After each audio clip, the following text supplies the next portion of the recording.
आम जनता के मुद्दों को आत्मविश्वास और निर्भीकता के साथ उठाने वाले तेज तर्रार राज्यसभा सांसद राघव चड्ढा इन दोनों सुर्खियों में हैं। आम आदमी पार्टी के युवा चेहरे के रूप में पहचान बना चुके राघव चड्ढा ने हाल ही में नेताओं को लेकर बड़ी बेबाकी से टिप्पणी की है। आप भी सुनिए। सर, आज मैं इस सदन में ये मांग रखता हूं कि जैसे इंडियन वोटर के पास राइट टू इलेक्ट है, वैसे ही राइट टू रिकॉल भी होना चाहिए। अगर देश का मतदाता अपने नेताओं को हायर कर सकता है तो वो नेताओं को फायर करने की शक्ति भी उसे मिलनी चाहिए। Sir, right to recall is a mechanism that empowers the voters to de-elect a neta representative before the tenure ends if he fails to discharge his or her duty. Sir, हम MP MLA चुनते हैं, उसके बाद अगर वो काम ना करे, अपने वादे भूल जाए, जनता से दूर हो जाए, तो 5 साल तक इंतजार करने के अलावा जनता के पास कोई ताकत नहीं है।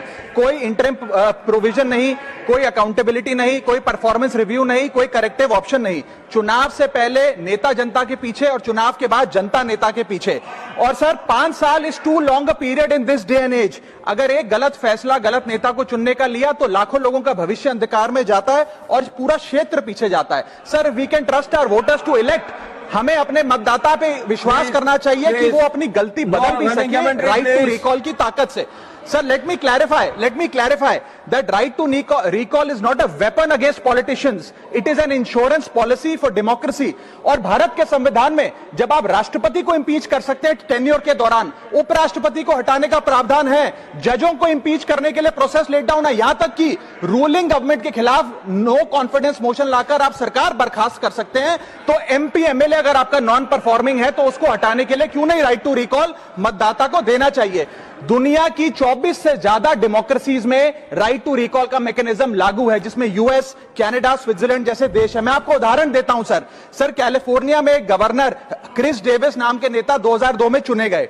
उनके कार्यकाल में मैसिव पावर कट हुए, एनर्जी क्राइसिस हुआ, बजट की मिसमैनेजमेंट और गन शूटिंग की वारदातें हुई।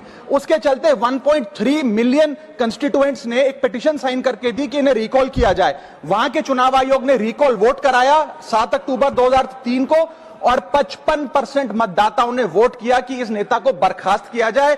ग्रे डेविस को हटाया गया और आर्नल्ड श्वार्ज़नेगर को वहां पे गवर्नर बनाया गया। सर, मैं बता दूं कि हिंदुस्तान में भी इसका प्रेसिडेंट है।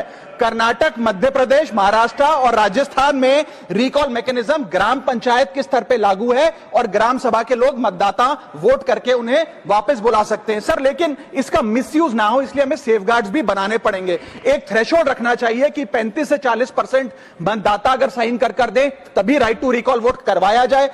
नेता को 18 महीने के लिए परफॉर्मेंस पीरियड देना चाहिए, कूलिंग ऑफ पीरियड, जिसमें उसे ना हटाया जाए। स्पेसिफिक ग्राउंड्स फॉर रिमूवल होने चाहिए ताकि फ्रिवलेस ग्राउंड्स ना हो और रिकॉल कम से कम 50% वोटों के बाद हो। ऐसा होगा तो पार्टियां भी ऐसे लोगों को टिकटें देंगी जो परफॉर्मर्स हो, ना कि नॉन परफॉर्मिंग एसेट, और भारत की डेमोक्रेसी मैच्योर होगी, सिटीजन एम्पावरमेंट बढ़ेगा and recall will give the voter the power to fix that right now, sir.